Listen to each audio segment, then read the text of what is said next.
لله، أنا على أتم صحة وعافية. ما اسمك الكريم يا أخي؟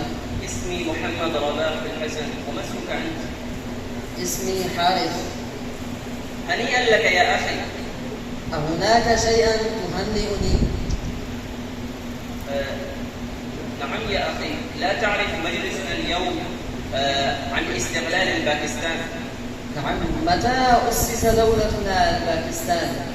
استقل دولتنا الباكستان في 14 من أغسطس سنة 47 بعد 900 وألف.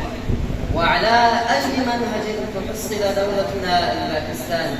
حصلت دولتنا الباكستان على منهج إعلاء كلمة الله ونفاذ الشريعة المحمدية على صاحبها الصلاة والسلام. وكم مضت من المدة بعد استقلالها؟ مضت 76 سنة بعد استقلالها، الحمد لله تعالى. يا أخي أخبرني، لماذا تعرفون الأعلام الباكستانية على كل مكان في هذا اليوم خاصة؟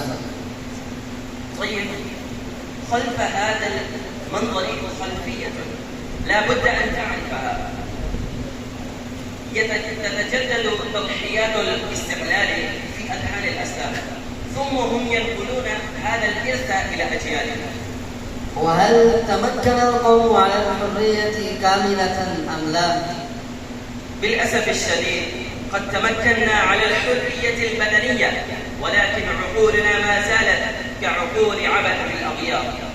وفي الأخير ماذا تقول عن إصلاح المجتمع الباكستاني وكيف نرتقي إلى العلا؟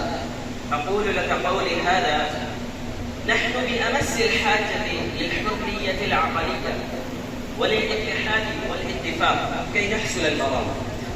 والسلام عليكم ورحمة الله وبركاته. شكرا يا أخي، قد زدتنا بنصائحك القيمة.